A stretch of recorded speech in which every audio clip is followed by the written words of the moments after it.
What's up, everybody? Welcome back to the Elevator Life. How you guys doing? It's good to be back in Guangzhou. Hope everybody's been as busy as we have. It's been a good few weeks. I know we haven't been on all the time, but there's a lot of reasons for that, and we're going to talk about that a little bit right now. Yeah, as you can see, new backdrop, which means new apartment. Wine selection has increased, which is always a good sign. And we're also enjoying some wine on set here because we figured it's been a long day, so why not?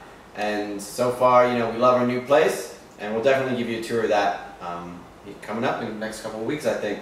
Okay, definitely, guys. One of the things we've been really excited about and why we haven't been shooting a lot of episodes is over the last 3 weeks, 3 of the people that we've done consultations with have actually been in Guangzhou with us. One right after the other, we haven't met Jethro yet, but he's in Guangzhou now, and we're going to meet up with him tomorrow. He's going to be the third back-to-back we've had. We just had one leave today.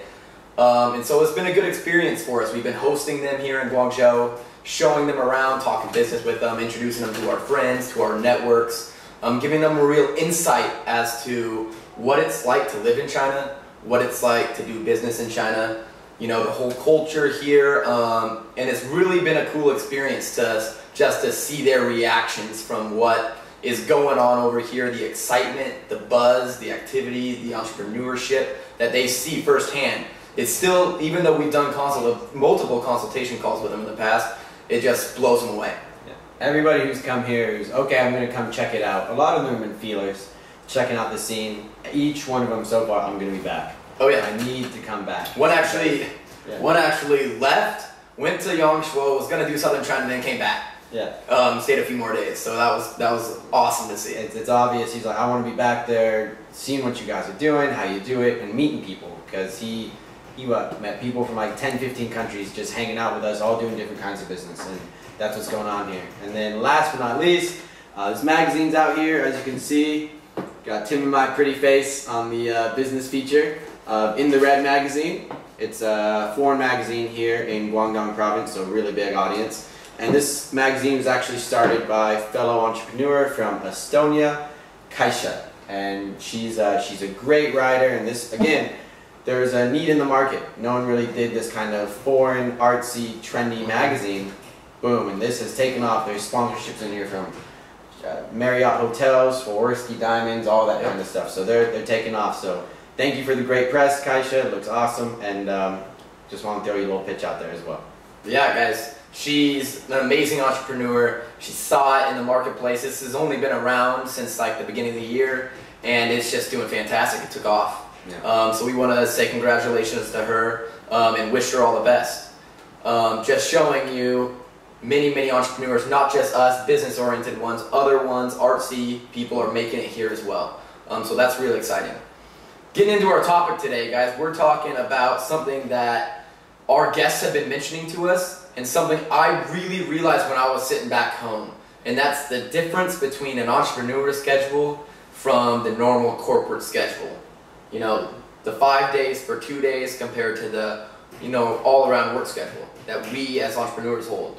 Yeah, there's the traditional mindset, obviously, throughout the corporate world. It's always, you go in at 9 and you get out at 5, and Monday to Friday, and you know, we always see on Facebook or social media, it's kind of the, oh, it's the Monday, I've got the Mondays or something like that, or hump day Wednesday, or can't wait till it's Friday, and we have never really dealt with that. And who was it? Riley, who was just here, he was like, oh, you know, it's like, he was talking about our schedule, and we were like super busy, and he was like, man, it's Sunday, and we were like, yeah, but tomorrow's Monday, and that's just another day to us. There is no, oh no, it's this day. It's this, our schedule is how we make it. We can have a packed weekend full of business, and then Tuesday, Wednesday, Thursday, we can take off and go do something we want if our schedule allows. Yeah. So there is no mandatory fixed dates as there are here, in the traditional world.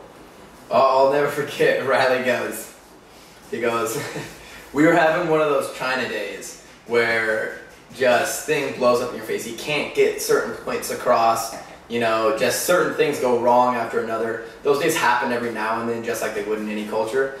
And he saw it firsthand with us, and he goes, this is a quote, may God have mercy on your souls for pursuing business in this.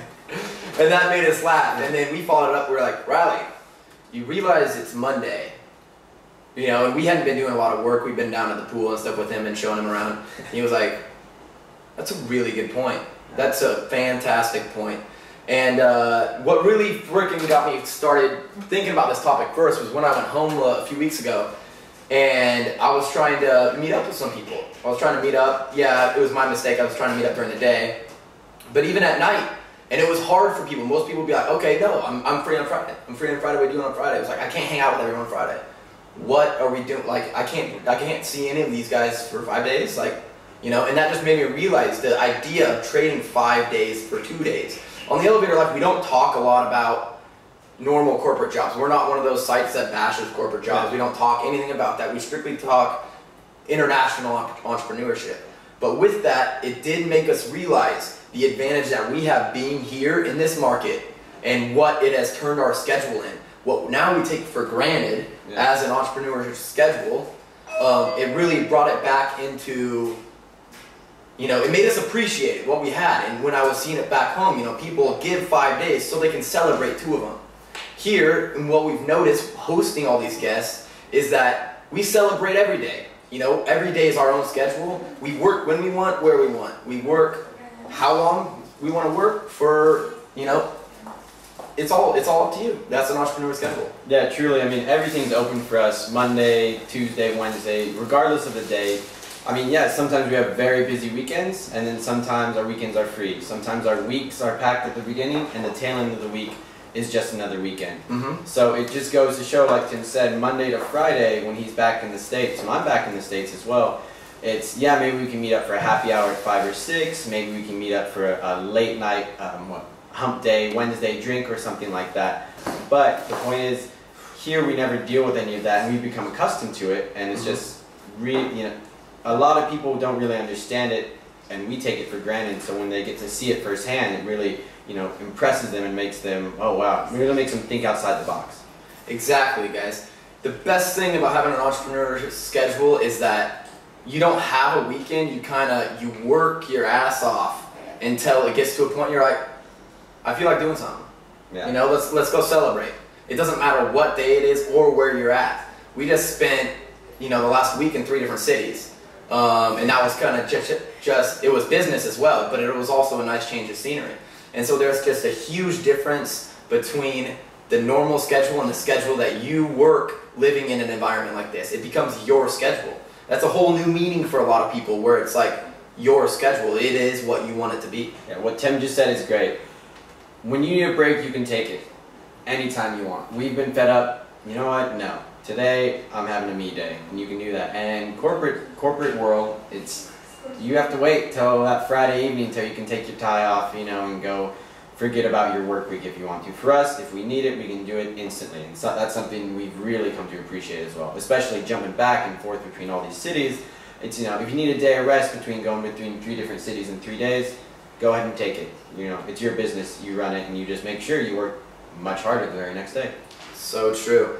And I do want to talk about a little quick touch on the downside of that. It does take a lot of responsibility and personal accountability to be able to work like that. But the topic of today's message, international entrepreneurship, guys, it gives you the chance to take over your own schedule, to build your own business, gives you the ability to build your own schedule. Exactly. And it is so different from what people are experiencing back home in the normal corporate world, where you own your time, and that's everyone's most important asset. Exactly. Time is money, and if you're controlling your time and you're happy, God bless, and if you're not, then do something to change it. Exactly, guys. Well, cheers from the Elevator Life, guys. Talk to you